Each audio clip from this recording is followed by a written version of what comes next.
Moncloa entra en pánico. Sale a la luz un escándalo de Begoña Gómez. Ella firmaba por Sánchez. A continuación se presenta la siguiente pregunta dirigida a la ministra de Educación, Formación Profesional y Deportes, al senador Martínez Mayo Toribio, del Grupo Parlamentario Popular.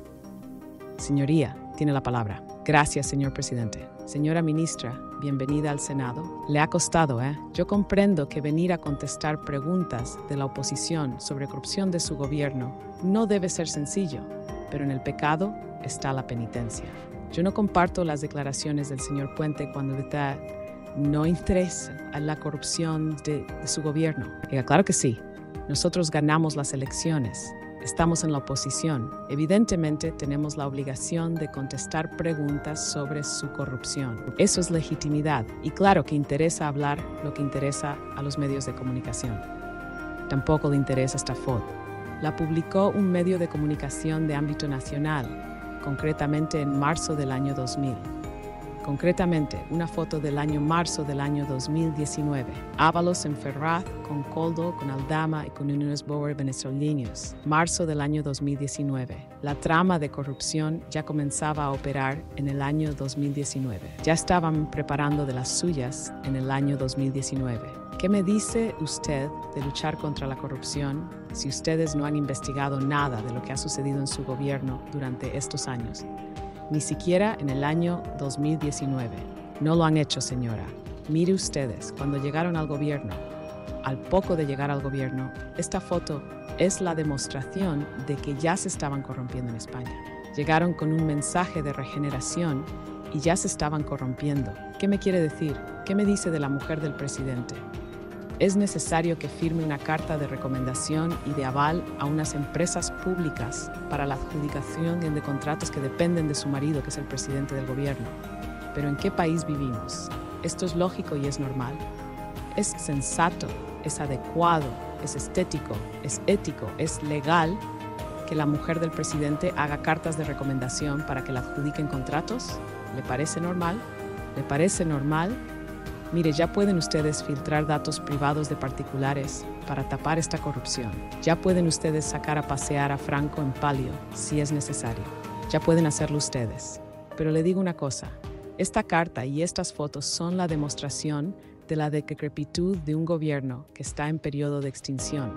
Y si no importa, ustedes tienen algunas preguntas. Muchas gracias, señora ministra. Le corresponde el uso de la palabra. Gracias, señor presidente. Ya nos gustaría, no a este gobierno, sino a los ciudadanos de este país, poder contar con una oposición constructiva. Señor Martínez Mayo, asuman ustedes el mandato de los ciudadanos, el mandato de las urnas que les ha trasladado a la oposición y hagan el favor en alguna ocasión de trabajar por una vez por este país. Pero mire usted, me preguntaba sobre la política de comunicación de este gobierno. Entonces le voy a comentar algo que seguro que usted lo reconoce perfectamente. Miren, tras el ataque desmesurado de Hacienda, de la Fiscalía, del perro, de la vicepresidenta, del gañán de transportes, del que no paga impuestos en España, de Prisa, de la hinchaurrondo que cobra en vez de Televisión Española y la que la quita en el programa, no pueden matar a Díaz Ayuso.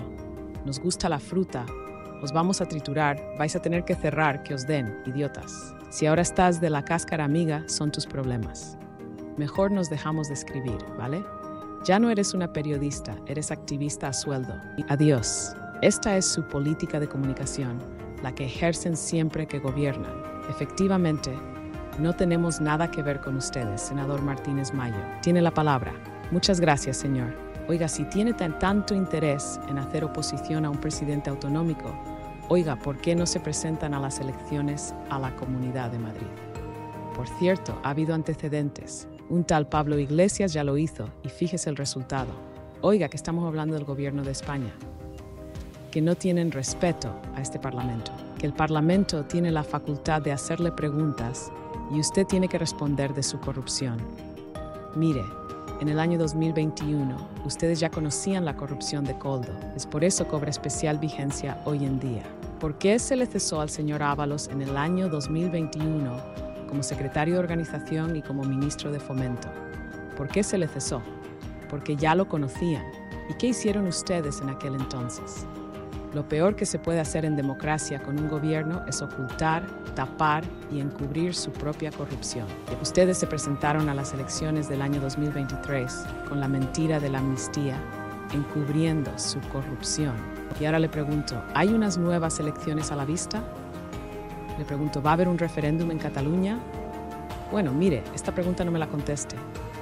Sabemos los españoles que es una nueva mentira. Muchas gracias. Señora ministra, tiene la palabra. Sí, gracias, señor presidente. Señor Martínez Mayo, con los años que lleva usted en política, mientras le estaba escuchando, pensaba, ¿no se cansan ustedes? ¿No se aburren de llevar 6 años más de 2000 días ejerciendo esta oposición de ataque y derribo sin freno y sin tasa? De verdad, ustedes no se aburren, que llevan más de 6 años intentando construir una realidad alternativa que nada tiene que ver con la realidad del día a día. No, sí que estoy segura que cualquier ciudadano que viniera a España desde después de hace muchos años y le escuchara a usted o a cualquier portavoz del Partido Popular, pensaría, cuanto menos, que estamos viviendo en Mordor. Y mire, señor Martínez Mayo, pedirles a ustedes que se alegren de alguna de las cosas positivas que le está pasando a nuestro país es seguramente una quimera. Pero sí que me va a permitir que le aconseje mayores dosis de humildad y tengan ustedes un poquito de pudor. Señor Martínez Mayo, solo hay un partido en este país condenado por corrupción, y ese es el Partido Popular. Pero mire, aprovechando que estoy aquí en el Senado y hablando del pudor, fíjense, vamos a hablar de lo que pasó en esta ciudad de Madrid, donde parece ser que nunca una se puede encontrar con su ex. Oiga, curiosidades de la vida. La semana pasada, un compañero suyo, el senador de la Coca-Cola, fíjese usted, precisamente se encuentra casualmente dentro de esta ciudad donde hay más de 1000 bares. Casualmente, no es que se encuentre con el ex, es que se encuentra con el novio actual.